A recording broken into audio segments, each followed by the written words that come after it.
La Banque Populaire Grand Ouest donne le go pour TVR Business Club, hashtag la réussite est en vous.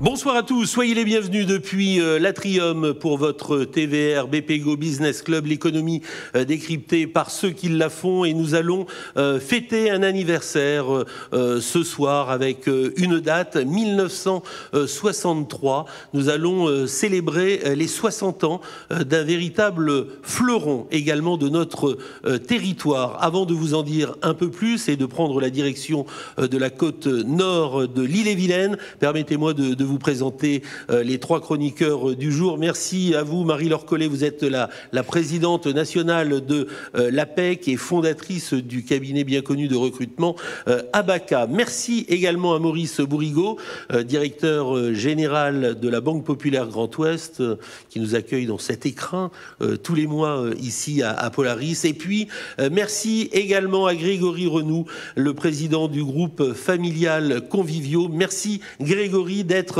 avec nous. Alors, 60 ans, c'est le bel âge, et nous allons vous faire pénétrer dans l'univers de la haute gastronomie, mais également de l'accueil, des soins, car le Grand Hôtel des Thermes Marins de Saint-Malo fête cette année ses 60 ans. On pense beaucoup à Serge Rolik, qui aurait dû également être dans le public pour entendre parler de cette très très belle histoire, qui là aussi est une histoire familiale, et je vous demande vraiment d'accueillir Olivier Rolik, le directeur général délégué des Thermes Marins de Saint-Malo. Olivier.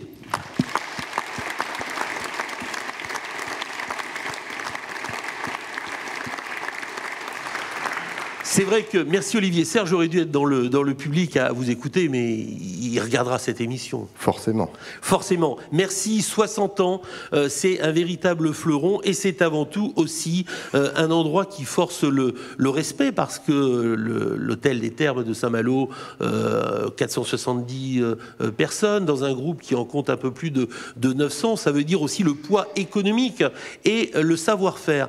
Un mot pour démarrer, il faut y voir aussi une emprise familiale, les grands-parents, Planquette. Alors effectivement, je représente la troisième génération, très heureux de poursuivre cette aventure, puisque l'origine est née à l'après-guerre à Planquette.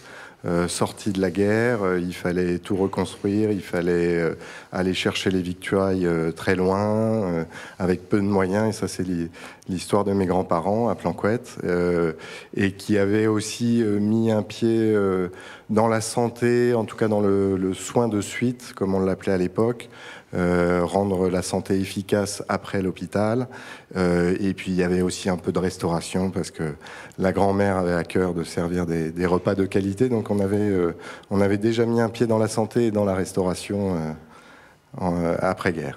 Et on va parler de la santé, parce que s'il fallait donner un autre chiffre, ce serait 30 000, c'est à peu près le nombre de curistes qui passent chez vous chaque année. La première question sera pour Marie-Laure.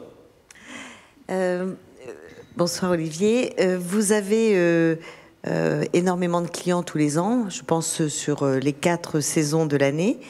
C'est l'avantage d'être sur la côte nord de la Bretagne. L'épisode Covid a fait déserter, contraindre et forcer les populations qui sont les vôtres. Qu'est-ce que ça a changé dans la relation client, et est-ce que la relation client a changé depuis l'épisode Covid ? Alors, ce que ça a changé dans la relation client, d'abord, c'est l'absence.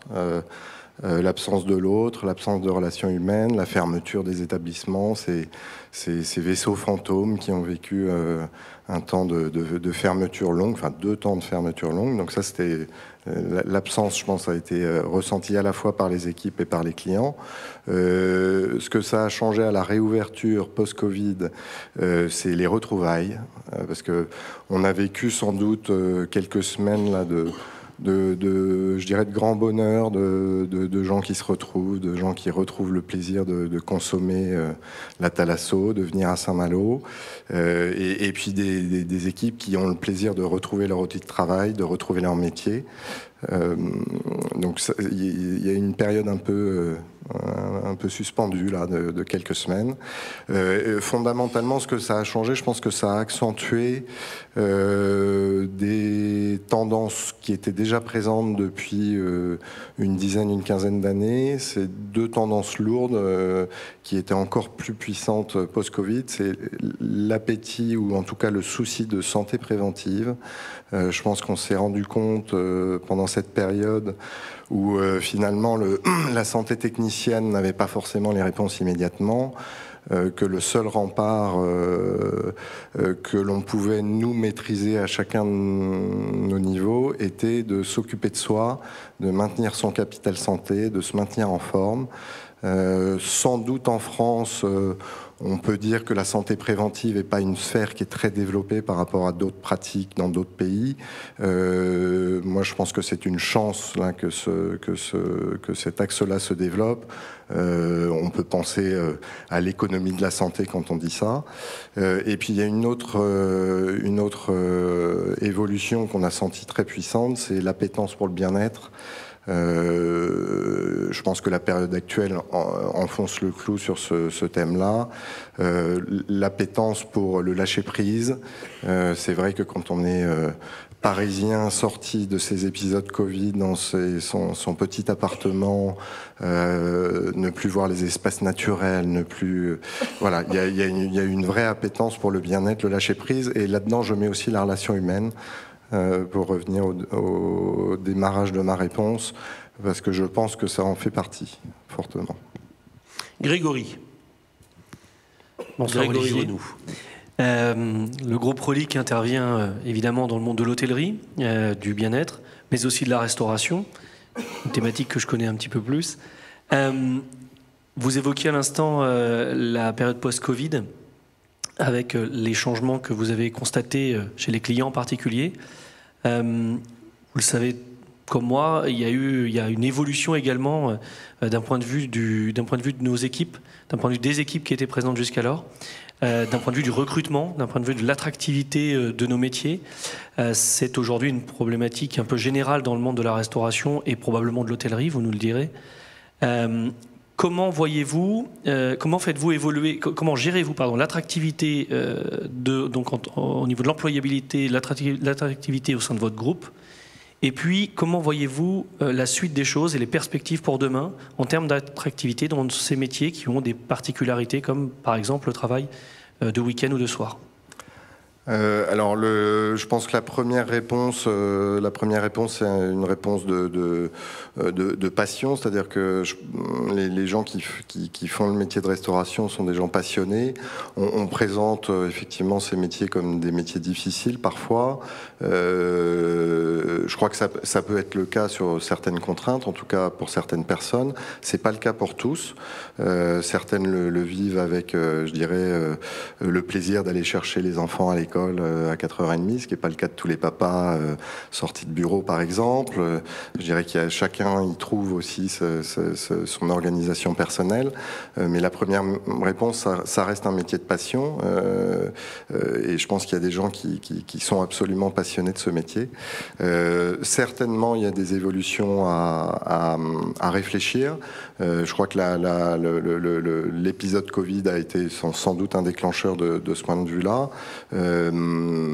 C'est des métiers qui viennent de loin. Si on se remet une trentaine d'années ou une quarantaine d'années en arrière, pour les entendre, ceux qui ont un peu de bouteille vous racontent cette époque où on se faisait taper sur les doigts si on faisait pas bien comme il faut, etc. Donc on n'est plus du tout dans cette époque-là. Pour autant, même si ça a beaucoup évolué, ça a beaucoup évolué chez nous, évidemment le respect des horaires, respecter ce qu'on promet, c'est juste une évidence, mais encore faut-il le faire. Aller sans doute un cran plus loin, essayer d'aménager les organisations du temps. Alors c'est sans doute plus facile dans des grosses structures que dans des petites, très clairement. Je dirais chacun n'a pas les mêmes organisations de vie, et là il faut savoir s'adapter. Il y a des réflexions autour de la coupure, autour de la semaine de 4 jours. Je pense que la profession est en train de brasser toutes ces idées. Aujourd'hui, je ne sais pas exactement vous dire où tout ça atterrira, parce que d'abord, je ne maîtrise pas les voies du syndicat de la profession, mais certainement, ce sont des réflexions qu'il faut mener si on veut être plus attractif. Mais je crois que ça commence quand même par la passion, parce que c'est ça qui anime les gens au quotidien. Et la satisfaction qu'on trouve dans le retour immédiat du client à qui on apporte quelque chose. Maurice Bourrigaud. En tant que chef d'entreprise, vous représentez toutes les entreprises aussi, et sans parler de l'UMI, j'ai une question très, très générique pour aller du général au particulier et dire que vous faites un métier plus que soixantenaire, qui est jeune, 60 ans.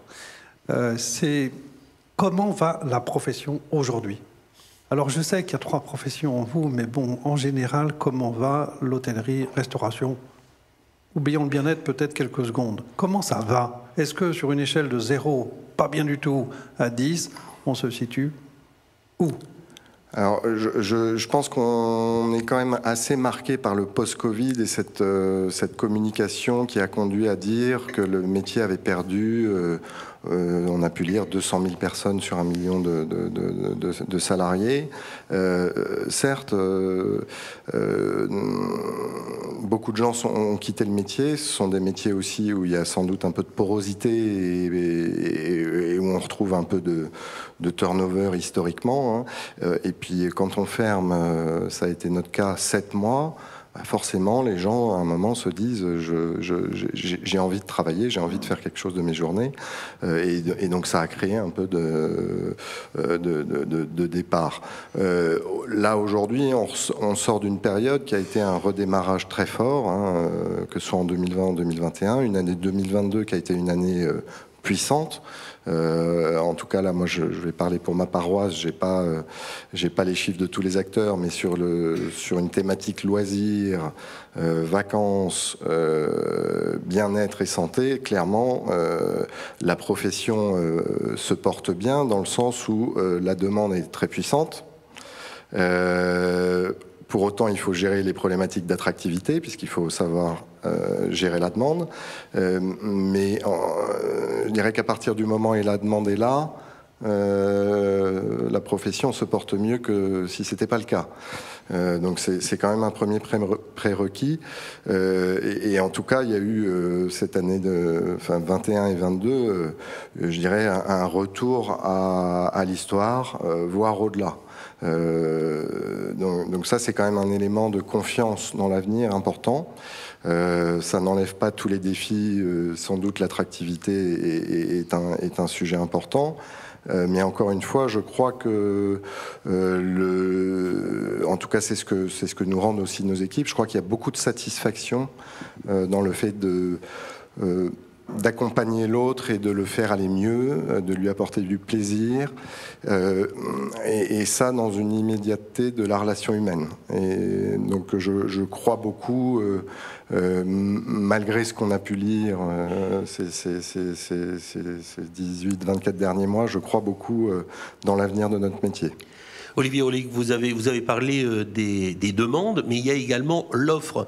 Vous avez vu cette offre aussi évoluer, se modifier, s'étoffer aussi avec des courts séjours. On ne consomme plus aujourd'hui des vacances ou des séjours comme il y a 10, 20 ou 30 ans. Il y a du fractionné, il faut savoir s'adapter. Alors, beaucoup d'évolutions, hein, si effectivement le court séjour est une évolution, l'étalement de la saison aussi, on voit bien qu'on fonctionne toute l'année, on fonctionne en période hivernale parce que certains clients adorent être cocoonés au chaud avec la tempête qui sévit dehors. On fonctionne l'été alors qu'on fonctionnait moins l'été auparavant. On voit beaucoup plus de la jante masculine s'intéresser, en tout cas les plus jeunes, de façon très ouverte. Les plus âgés, quand ils testent, ils sont en général convaincus. Donc on voit la jante masculine pénétrer cette demande en Thalasso. Clairement, le court séjour a pris une part importante parce que nos vies sont ainsi faites que dédier des semaines ou au-delà, idéalement, c'est pas toujours possible. Et donc effectivement, le court séjour est une façon de goûter à budget plus limité et à temps plus contraint. Et aujourd'hui, Saint-Malo est devenu une véritable terre de séjour au moment des grandes marées. Hein. C'est très très couru. Marie-Laure. Votre entreprise familiale, donc vous représentez la 3e génération, fait valoir des valeurs très fortes, hein, comme les compétences, le goût d'entreprendre. J'ai lu aussi le respect et l'engagement. C'est plus sur ces 2 dernières valeurs que j'ai envie de vous interroger, puisque vous êtes aussi soumis à la mutation sur la responsabilité sociétale de l'entreprise. Qu'est-ce que vous mettez en œuvre pour répondre à ces exigences, sachant que vous avez pour fonctionner des contraintes d'énergie, des contraintes aussi de souhaits des clients qui sont souvent des grands consommateurs. Donc, qu'est-ce que vous mettez en œuvre à la fois pour respecter un petit peu cette sobriété nécessaire pour préserver notre planète et en même temps pour répondre aux exigences clients lorsque notamment vous vous adressez à une clientèle assez haut de gamme? Alors, si on parle RSE, puisque c'est le thème de la question, je comprends que la question est plus du côté éco-responsabilité, mais je vais peut-être répondre sur les deux faces de la pièce que sont le social et l'environnemental. Sur le social, je dirais qu'on est amené par nature à être attentif au bien-être de nos salariés. Comme beaucoup d'entreprises, je pense que c'est le cas de beaucoup d'entreprises, et pour la simple et bonne raison que la satisfaction de nos clients passe par le bien-être de nos équipes. Il est évident que dans le cadre d'un séjour Thalasso à Saint-Malo, si vous sentez que les équipes sont pas à l'aise dans leur poste, sont pas heureuses dans leur poste, c'est pas la meilleure façon de rendre les clients heureux d'être là. Donc, je dirais que par nature, on est tout à fait sensible. Vous le disiez, compétences, l'hôtellerie, la restauration est un secteur d'apprentissage, de transmission. Le secteur de la thalasso, de l'esthétique et de l'hydrothérapie aussi, beaucoup. On est même obligé, puisque les formations officielles, étatiques, sont pas si développées que ça, d'avoir nos écoles en interne. Donc, ça fait 40 ans qu'on est en centre de formation, donc ça la culture de la compétence. L'accompagnement, on parle d'inflation beaucoup en ce moment, je crois qu'il y a l'accompagnement de l'inflation, c'est un point essentiel. En tout cas, c'est une inquiétude des équipes aujourd'hui, de toutes les équipes de n'importe quelle entreprise.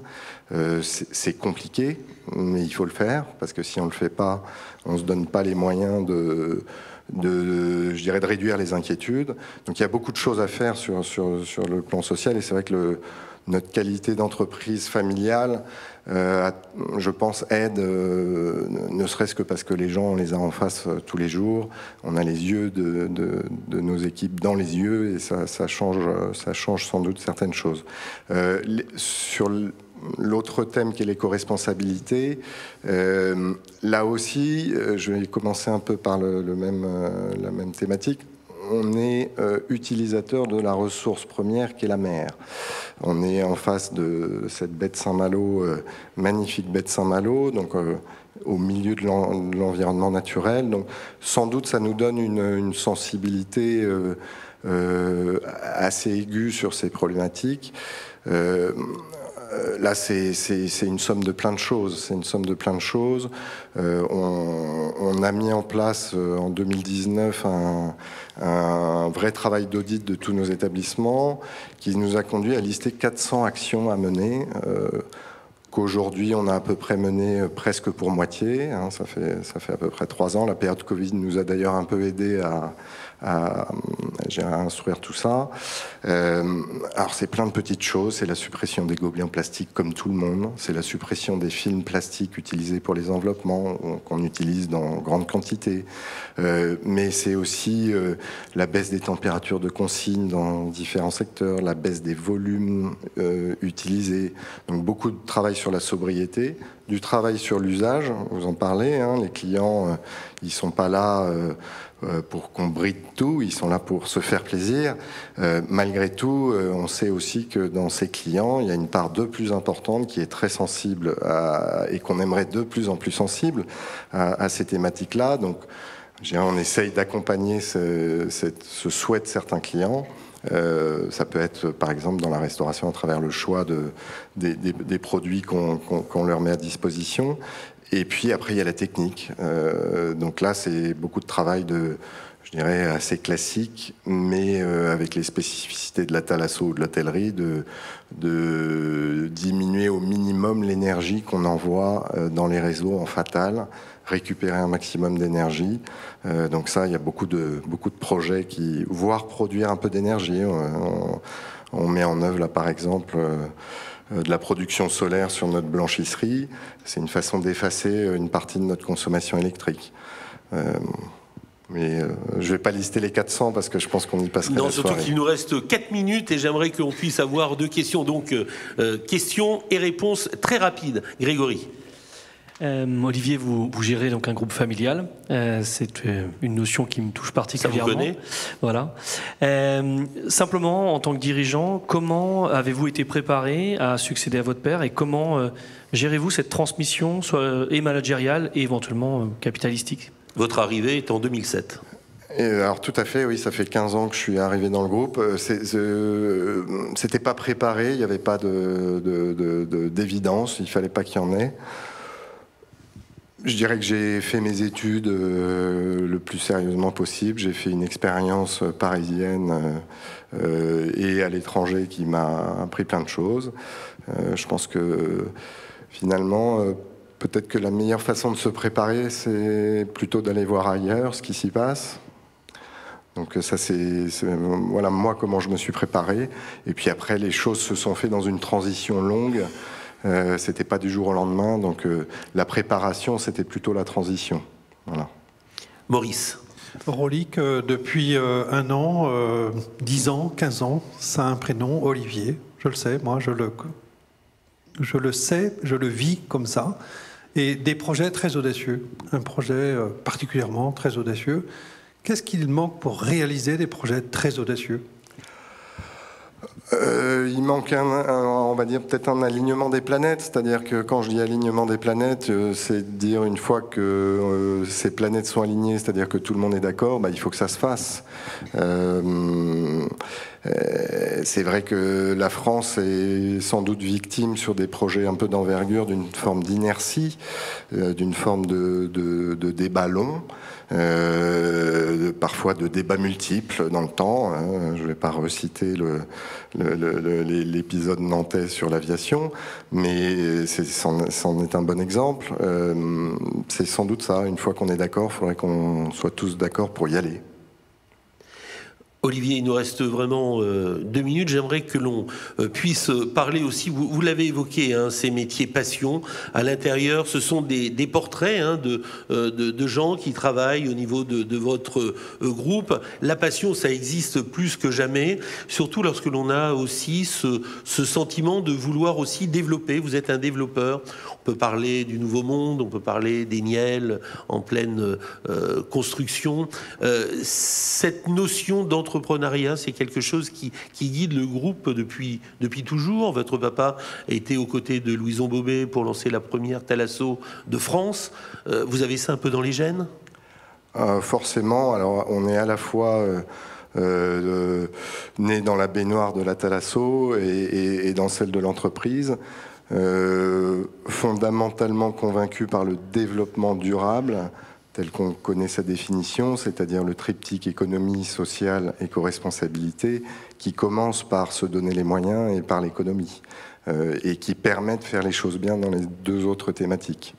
Et vous pensez déjà, la 4e génération s'y met aussi d'ores et déjà ? Alors, on n'a pas lancé le programme d'intégration, de formation, de transition. La 4e génération est un peu jeune, elle est entre quelques mois et 14 ans, donc pour l'instant, elle profite de la vie, pour l'instant. On peut vous applaudir vraiment, Olivier Relique. Bel anniversaire. Le Grand Hôtel des Thermes, fleuron vraiment des Thalasso et une baie de Saint-Malo vraiment complètement magique. Toujours aussi passionné par la voile ? Complètement. Ouais, ça, c'est votre hobby. Hein.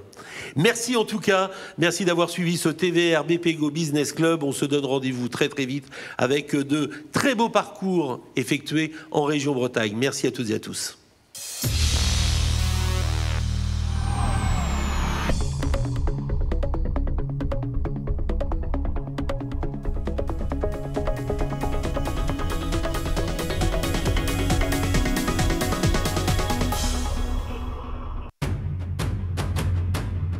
La Banque Populaire Grand Ouest donne le go pour TVR Business Club, #la réussite est en vous.